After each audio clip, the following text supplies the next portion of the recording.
اس اجلاس کے اندر موجود تھی، اور جو صورتحال ہے اس سے نمٹنے کے لیے جو کوارڈینیشن جاری ہے این ڈی ایم اے کی صوبائی حکومتوں کے ساتھ، صوبائی پی ڈی ایم ایز کے ساتھ، اور آئندہ آنے والے دنوں میں جو موسم کی صورتحال ہے اس کے پیش نظر جو اقدامات کرنے ہیں ریلیف اور ریسکیو کے حوالے سے، اس پر جو ہے وہ تفصیلی بات چیت بھی ہوئی، اور آلریڈی بہت سارے ایفرٹس انڈر وے ہیں، اور وفاقی حکومت پوری طرح سچویشن پہ نظر رکھے ہوئے ہے، اور وزیر اعظم جو ہیں وہ مکمل طور پہ صورتحال سے آگاہ بھی ہیں، اور انہوں نے احکامات بھی جاری کیے ہیں کہ مزید مؤثر اقدامات کیے جائیں، اور ستلج پہ اور دیگر مقامات پہ اسپیشلی جہاں پہ اس وقت ہائی لیول فلوز ہیں دریاؤں کے اندر، وہاں پہ ایویکویشن کو مزید مؤثر بنایا جائے اور لوگوں کو ریلیف کیمپس میں شفٹ کر کے ان کی دیکھ بھال کی جائے۔ تو میں وزیر موسمیاتی تبدیلی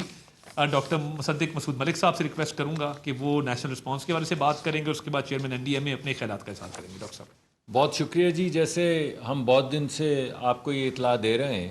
کہ اس دفعہ ہمارے اسپیلز کچھ زیادہ ہوئے ہیں، پچھلے سال کے مقابلے میں شدت بھی بہت زیادہ ہے مانسون میں، اور اس کے نمبر آف اسپیلز بھی بڑھ گئے ہیں۔ تو اب ہم سیکنڈ لاسٹ اسپیل سے اس وقت گزر رہے ہیں۔ اس کے بعد ستمبر کے پہلے ہفتے میں یا پہلے 10 دن میں غالباً ایک آخری اسپیل مانسون کا آئے گا،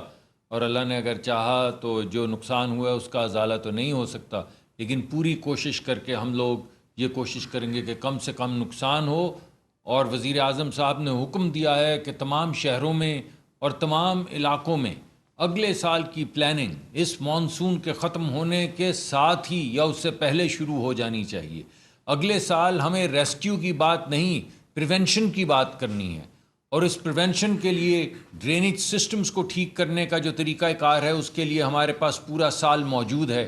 اگلے سال کی پریونشن کے لیے ہمارے جو واٹر شیڈز ہیں، جو ہمارے علاقے پہاڑی علاقے ہیں وہاں پہ جو تباہی آتی ہے، ان کی پروٹیکشن کے لیے کس قسم کی گیبین والز اور کس طرح کے ہم نے بند بنانے ہیں، وہ تعمیری سلسلے فوری طور پہ شروع ہو جانے چاہیے۔ اس وقت ہماری سچویشن یہ ہے جی کہ پہلے تو آپ کو جیسے معلوم ہے کہ خیبر پختونخوا اور گلگت بلتستان، جس کا وزیر اعظم روز جائزہ لے رہے ہیں اور روز میٹنگ کر رہے ہیں، اس کے علاوہ اس وقت ہماری جو زیادہ دریاؤں میں طغیانی ہے وہ ہمارے مشرقی جو دریا ہیں ان میں طغیانی اس وقت آئی ہوئی ہے، راوی میں، ستلج میں، چناب میں، اور کچھ علاقے جو اس سے متاثر ہو رہے ہیں وہ سیالکوٹ، نارووال، قصور اور لاہور کے اندر بھی کافی بارش ہو رہی ہے، تو اس سے ملحقہ علاقے جو ہیں ان میں طغیانی ذرا زیادہ ہے۔ مگر وزیر اعظم نے ابھی ہر علاقے کے جو چیف سیکرٹری ہیں ان سے گفتگو کی ہے، اور صرف جائزہ نہیں لے رہے بلکہ ان کی تیاری کا پورا نظام ان کا جو ہے اسے سمجھ رہے ہیں۔ تو انشاءاللہ ابھی ہمیں ایسا لگتا ہے کہ ابھی آپ کو جنرل صاحب ریلیف کے معاملات بھی بتائیں گے اور جو گورنمنٹ کی ایکٹیویٹیز ہے وہ بھی بتائیں گے، لیکن اس وقت جو ہمارا فوکس ہے وہ صرف جائزہ لینے پہ نہیں ہے، بلکہ وہ تمام معاملات کو ہر وقت 24 آورز 7 ڈیز جنرل صاحب کی سپرویژن میں اور دیگر وزراء کی سپرویژن میں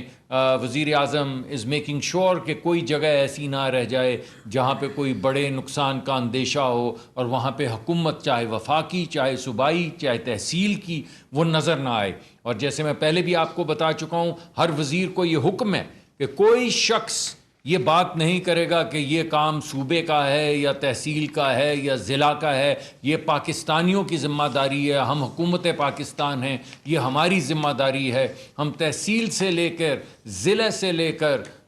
جو صوبہ ہے یا ہمارے جتنے بھی علاقہ جات ہیں، ہر جگہ پہ ان کے کندھے کے ساتھ کندھا لگائے کھڑے ہیں۔ ہماری پاک افواج بھی ہمارے ساتھ ہیں، ہم نے تمام نیشنل ہائی وے اتھارٹی کو بھی موبلائز کر دیا ہے، ہمارے ڈیمز کی بھی جو مشینری تھی وہ وزارت ہماری جو پانی کی ہے اس نے تمام موبلائز کر دیے۔ تو اس وقت جس جگہ پہ ہمیں نقصان کا اندیشہ ہو رہا ہے ہم وہاں پہ پہنچ رہے ہیں۔ میں اب دعوت دوں گا جنرل صاحب کو کہ اس وقت کی جو موجودہ صورتحال ہے ریلیف کی بھی اور جو حفاظتی اقدامات ہیں ان کی اطلاع آپ تک پہنچا دیں۔ سر بہت شکریہ۔ آئی تھنک جیسے ہم اس کو ابھی مشرقی دریاؤں کی بات کرتے ہیں تو اس وقت ہمارا فوکس چناب، راوی اور ستلج ریور میں آنے والی طغیانی کی طرف زیادہ ہے۔ جیسے ہم نے اس مانسون پیریڈ کے شروع میں بتایا تھا کہ اب ہم تقریباً 8ویں اسپیل سے، جیسے ابھی ہم نے ذکر کیا، اس سے گزر رہے ہیں، اور یہ وہ آخری مرحلے ہیں جیسے آپ ہمارے پیچھے اس اسکرین پہ بھی دیکھ رہے ہوں گے۔ یہ وہ ہیں علاقے کہ جس میں آئندہ آنے والے 2 دنوں میں شاید ضرورت سے زیادہ یا ان کو ہماری جو پرڈکشنز ہیں اس میں تھوڑا ڈینجرس لیول سے زیادہ بارشوں کا اندیشہ ہے. اور اس میں ہونے والے نقصان کی وجہ یہ ہے کہ جو کہ ہمارے وہ ایسے علاقے جو عام طور پہ خشک رہا یا فلڈ پلینس میں ان میں کبھی پانی نہیں تھا، ستلج ریور کے بہت سارے ایسے علاقے ہیں جو ضلع قصور سے لے کر نیچے اسلام ہیڈ ورکس تک وہ اس وقت طغیانی کی زد میں ہیں. آنے والے 2 سے 2.5 دنوں کے اندر یہ چناب، ستلج اور ریور راوی تینوں کے اندر میڈیم سے ہائی لیول فلڈ کا اندیشہ ہے، کیونکہ اوپر انڈین ایلیگلی آکوپائڈ جموں کشمیر میں جموں کے شمال میں بھی کافی بارشیں ہوئی ہیں. اور آنے والے 2 سے 3 دنوں میں ہم دیکھ رہے ہیں سیالکوٹ، نارووال، قصور اور اس سے متعلقہ علاقوں میں ضرورت سے زیادہ یا تھوڑی سی زیادہ بارشیں ہوں گی. اس میں ان بارشوں کی وجہ سے یہاں پر آنے والی طغیانی جو میڈیم سے ہائی لیول تک اختیار کرتی ہے، اس میں تمام ان تحصیلوں کو الرٹ کر دیا گیا ہے جو کہ جہاں سے لوگوں کا انخلاء آج سے شروع کیا گیا ہے. تقریباً 1,90,000 لوگ ریور ستلج کے فلڈ پلین والے ایریا سے نکالے گئے ہیں اور ان کو محفوظ مقامات پر PDMA پنجاب اور ریسکیو 1122 کے اداروں کے تعاون سے مل کر وہاں پر پہنچا دیا گیا ہے. NDMA اور وفاق کی تمام تر وسائل سپورٹ وہ بیک اپ پہ موجود ہے. اور انشاءاللہ تعالی ہم امید کرتے ہیں کہ اگلے 2 سے 3 دن کے بعد جب یہ اسپیل ٹیپر آف ہوگا، یعنی اس کی شدت میں کمی آئے گی، اس کے بعد کچھ دنوں کے بعد یہ لوگ واپس اپنے علاقوں میں جا سکیں گے. ہم جانتے ہیں کہ یہاں پر بہت ساری کراپس کا بھی نقصان ہوا ہے، پراپرٹیز کا بھی نقصان ہوا ہے، انفراسٹرکچر بھی ڈیمیج ہے. اس کے متعلق پرائم منسٹر کی ہدایت یہ ہے کہ جیسے یہ مانسون اپنے آخری مراحل سے ٹیپر آف ہو کے ختم ہوگا تو پھر اس کے بعد اس کا ایک ڈیٹیل انفراسٹرکچر آڈٹ بھی کیا جائے گا. ریلیف کے معاملات میں چناب کے ایریے میں اور ستلج کے دونوں جگہوں پر ریسکیو 1122 اور پنجاب PDMA کے تعاون سے تمام حالات اس وقت مکمل طور پہ قابو میں ہیں. اور NDMA اور فیڈرل منسٹریز کے تمام تر وسائل ان کی سپورٹ کے لیے ہر وقت موجود ہیں. ہم توقع کرتے ہیں کہ انشاءاللہ تعالی آگے آنے والے 2 دنوں میں جب یہ کچھ علاقوں میں KPK اور آزاد جموں اینڈ کشمیر کے علاقوں میں بھی بارش کی توقع ہے، وہاں پر بھی لوگ جس طرح آج ہم اپنے ڈسٹرکٹ کوآرڈینیشن میکنزم کے تحت اپنی ارلی وارننگز کو ٹائملی مینیج کر رہے ہیں اور لوگوں تک پہنچا رہے ہیں، آگے آنے والے دنوں میں لوگ اس کو فالو بھی کریں گے اور انشاءاللہ تعالی ہمارا نقصان کم سے کم ہوگا. Thank you. ایک میں اضافی بات آپ سے کرنا چاہتا ہوں. کل وزیر اعظم کے حکم پہ میں کراچی گیا تھا، وہاں کے میئر مرتضیٰ وہاب صاحب انہوں نے بڑی مہربانی کی، وہ ساری شام دوپہر میرے ساتھ گھومتے رہے. انہوں نے وہ تمام نالے جن میں طغیانی آئی تھی وہ مجھے دکھائے، جہاں پہ پلاسٹک کی وجہ سے انٹرپشن آتی ہے اور پورا شہر فلڈ ہو جاتا ہے، اس پلاسٹک کو ریموو کرنے کا طریقہ کار دکھایا. پمپنگ سٹیشنز پہ لے کے گئے، لیگونز میں لے کے گئے اور وہاں پہ جو واٹر ٹریٹمنٹ پلانٹ ہے وہ دکھایا. اور پھر ہم نے اپنے جو ہمارے میری ٹائم کے وزیر ہیں ان سے گفتگو کی، اور انشاءاللہ وزیر اعظم کا حکم ہے کہ تمام ادارے مل کے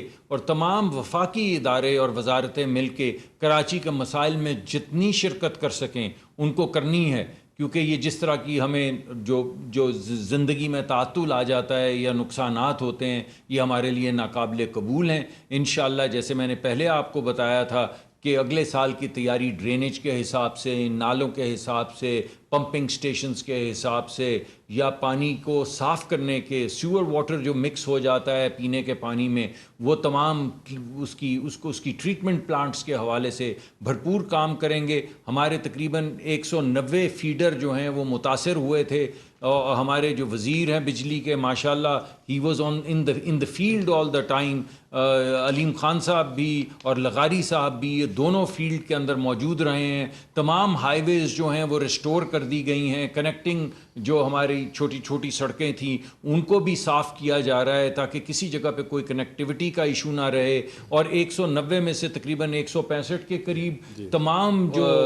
بجلی کے فیڈرز تھے ان کو ریسٹور کر دیا گیا ہے. 20-22 جو ہیں وہ پارشلی ریسٹور کر دیے گئے ہیں. 2-4 جگہوں پہ کچھ ایسے فلڈنگ ہے جس کی وجہ سے ابھی وہاں پہنچ نہیں پا رہے. ریسٹوریشن کا کام جاری ہے. وزیر اعظم نے آج یہ بھی حکم دیا ہے کہ جہاں پہ پانی پینے کے پانی کی کوئی مسئلہ آ رہا ہے تو تمام وفاقی ادارے صوبے میں جائیں اور ان کے ساتھ مل کے کام کریں اور پانی کو ریسٹور کریں. اللہ تعالیٰ کی طرف سے آئی ہوئی آفت ہے. آفت کے سامنے تو انسان بے بس ہوتا ہے، لیکن ریاست اور ملک کے اوپر جو ذمہ داری ہے ہم پوری کوشش کر رہے ہیں، اللہ کے سامنے سر جھکا کے کوشش کر رہے ہیں کہ کم سے کم لوگوں کا نقصان ہو.